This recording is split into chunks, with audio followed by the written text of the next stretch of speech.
Ada beberapa orang yang diduga kuat terlibat langsung ataupun tidak langsung dalam peristiwa KM50 justru duduk diangkat masuk dalam kabinet, saudara.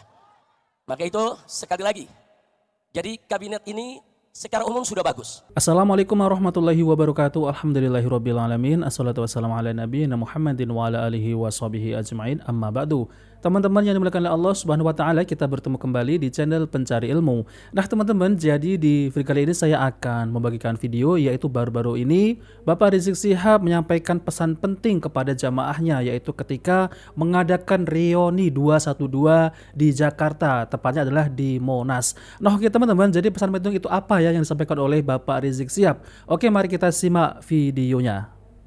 Berikutnya sesuai dengan tema bahwa reuni 212 kali ini yaitu bertemakan revolusi akhlak untuk menuju Indonesia berkah dan Palestina merdeka.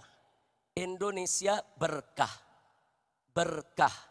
Saudara, kunci keberkahan itu Allah sudah nyatakan dalam Al-Qur'anul Karim. Faqala ta'ala, walau anna ahlal qura amanu wa taqaw la fatahna alaihim barakatim minas sama'i wal ard.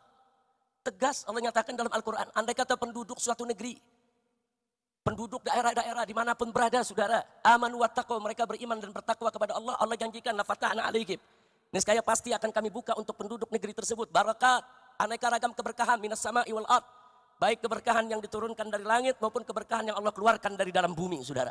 Ini janji Allah. Jadi kalau kita mau Indonesia berkah, ya beriman dan bertakwa. Nah, beriman bertakwa itulah maksudnya kita tunduk kepada hukum Allah. Baik hukum yang berkenaan dengan pribadi perorangan, hukum yang berkaitan dengan rumah tangga, hukum yang berkaitan dengan sosial kemasyarakatan, sampai kepada hukum yang berkaitan dengan tata negara, ibadallah. Tunduk kepada hukum Allah. Kalau kita tunduk kepada hukum Allah, beriman, bertakwa, Allah kasih berkah. Jadi jangan mimpi Indonesia berkah kalau hukum Allah dilecehkan. Jangan mimpi Indonesia berkah kalau hukum Allah ditinggalkan. Jangan mimpi Indonesia berkah kalau Al-Quran dibelakangkan. Nabi tegas mengatakan dalam satu hadisnya, ibadallah, kama qala Nabi sallallahu alaihi wasallam, man ja'ala al-Qur'ana amamah qadahu ila jannah wa man ja'alahu wara'a dhahrihi saqahu ila nar. Barang siapa menjadikan Al-Qur'an di depan dia sebagai imam, sebagai pedoman, sebagai petunjuk, niscaya Al-Qur'an akan menuntun dia masuk ke dalam surganya Allah. Sebaliknya, barang siapa menjadikan Al-Qur'an di belakang tulang punggungnya, dia enggak peduli dengan hukum Al-Qur'an, dia lecehkan Al-Qur'an, dia enggak mau pakai Al-Qur'an, saudara, hati-hati. Neraka jahanam menanti dia untuk dijerumuskan, ya kawan. Na'udzubillah min dzalik. Mudah-mudahan di kepemimpinan baru saat ini yang terhormat, yang sama kita hormati Bapak Presiden Haji Prabowo Subianto, saudara, bisa selalu mengedepankan ayat suci di atas ayat konstitusi. Nah, jadikan Indonesia ini berkah. Kami seluruh rakyat akan dukung Bapak kalau Bapak mengajak bangsa Indonesia taat kepada Allah dan Rasulnya. Betul? Betul? Takbir. Nah, jadi sekali lagi jangan pernah mundur, ya ikhwan. Nah, baiklah. Berikutnya yang tidak boleh saya lupakan juga, ya ikhwan, alhamdulillah Pilpres sudah selesai, Pilkada sudah selesai, Pilkada serentak, saudara. Jadi jangan lagi ke depan ini baik Pilpres maupun Pilkada memecah belah kita. Berbeda pilihan dalam politik itu biasa. Makanya saya kaget begitu ada perbedaan pilihan, saudara, berani-beraninya ulama dimunafik-munafikkan, disesat-sesatkan, dikafir-kafirkan. Jangan. Ada habaib, ada ulama berbeda pilihan dengan kita, saudara. Masing-masing punya ijtihad politik. Wajib untuk kita saling menghormati, saudara. Jangan mau dipecah belah, saudara. Yang bertarung orang lain, yang dapat kekuasaan orang lain, yang dapat kursi orang lain, yang dapat uang orang lain. Tapi kenapa harus rakyat yang diadu domba, rakyat yang baku pukul, dan rakyat yang dipecah belah? Jangan mau lagi kita diadu domba, setuju? Siap bersatu? Siap bersatu? Takbir! Nggak apa-apa, kita beda-beda pendapat, nggak apa-apa, saudara. Hanya saja kita mau ingatkan semua, saudara, di dalam memilih pemimpin, jangan lupa jadikan Al-Quran dan As-Sunnah sebagai pedoman kita. Al-Quran dan As-Sunnah sudah menuntun kita bagaimana cara memilih pemimpin. Yang model bagaimana pemimpin yang harus kita pilih, ikuti saja.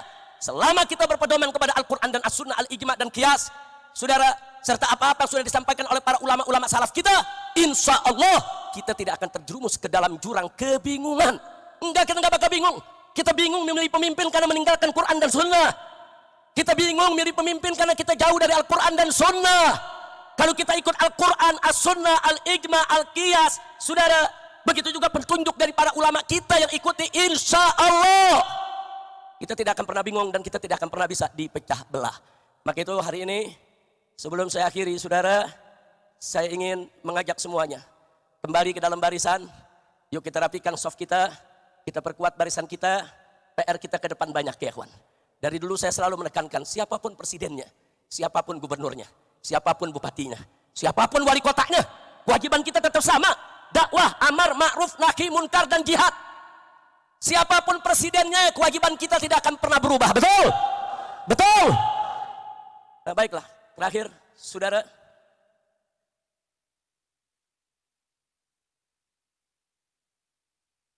saudara, yang ingin saya ingatkan di sini bahwa penegakan hukum di Indonesia yang carut-marut selama ini saudara, khususnya dalam satu dekade 10 tahun terakhir, saudara, demokrasi dirusak, hukum ditabrak, korupsi merajalela, judi di mana-mana, hancur-hancuran ini negeri saudara. Maka itu saya berharap mereka-mereka yang telah merusak negeri ini selama 10 tahun jangan dibiarkan.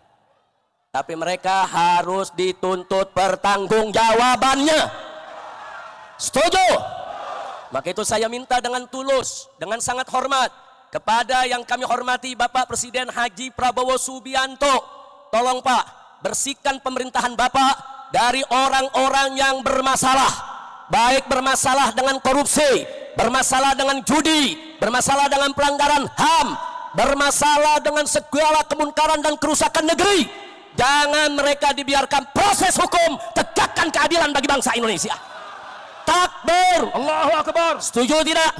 Setuju tidak? Kalau Bapak Presiden bertindak tegas untuk memproses semua pelanggar hukum pada 10 dekade terakhir ini, setuju tidak? Dukung Bapak Prabowo tidak? Betul? Takbir.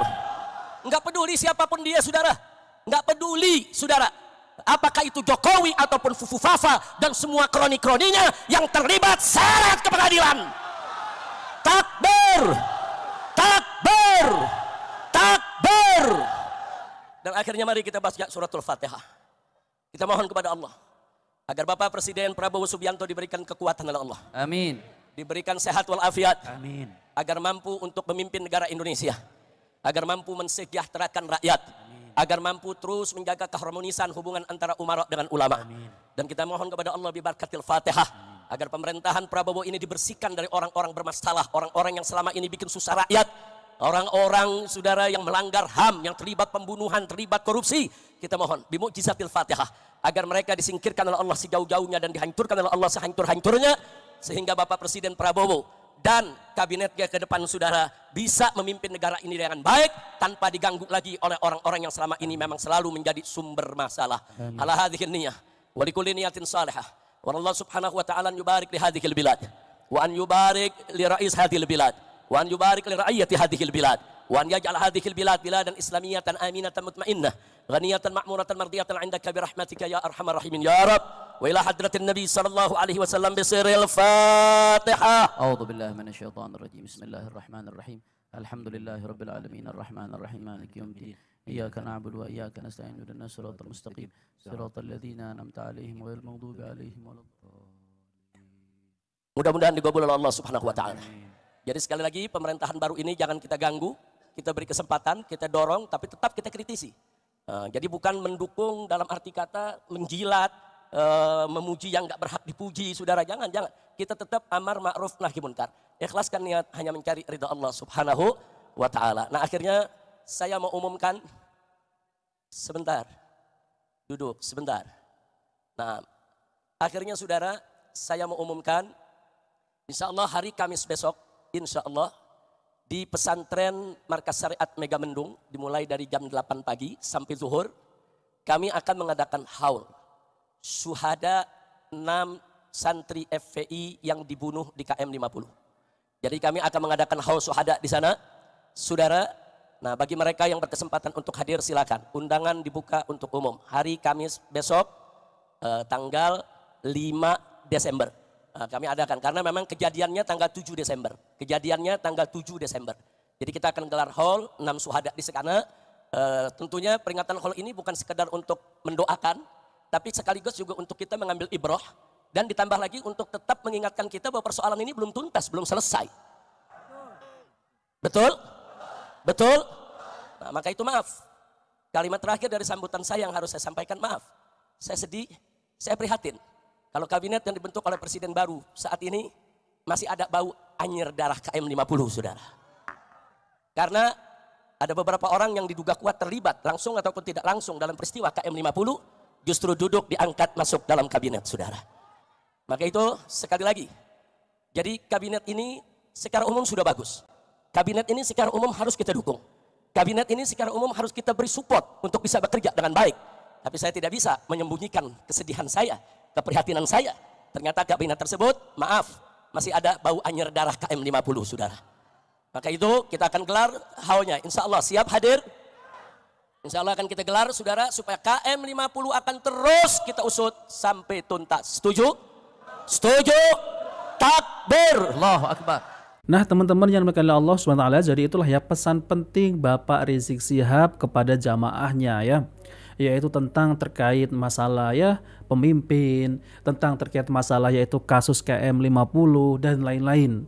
Tapi kalau saya lihat ya teman-teman ya, yaitu reuni 212 ini tidak seramai yang dahulu ya teman-teman ya. Jadi kalau saya lihat ini malah sepi gitu teman-teman ya. Ya mungkin umat ini sudah pada cerdas ya teman-teman ya tentang terkait masalah ya polemik nasab dan para oknum-oknum Habib Alawi ini, yang dimana mereka ini kalau berceramah itu ya selalu mencaci maki pemerintah dan lain-lain, dan khurafat-khurafat yang mereka sebarkan di tengah-tengah kaum muslimin serta doktrin-doktrin yang menyesatkan kaum muslimin. Jadi masyarakat ini sudah pada faham ya teman-teman ya. Jadi masyarakat ini jangan sampai diadu domba oleh yaitu pemerintah ya. Nah teman-teman yang dimuliakan Allah SWT, jadi kita ini ya tujuan kita adalah memajukan Indonesia ini agar tidak ada orang yang mengadu domba antara masyarakat dan pemerintah. Ya kita doakan semoga Bapak Prabowo ya selaku Presiden kita Republik Indonesia ini semoga diberi kesehatan dan diberi amanah oleh Allah Subhanahu wa taala agar bisa memegang amanah tersebut itu bertanggung jawab demi Indonesia maju. Nah teman-teman, jika video ini bermanfaat jangan lupa like dan subscribe di channel Pencari Ilmu. Wabillahi taufiq wal hidayah. Wassalamualaikum warahmatullahi wabarakatuh.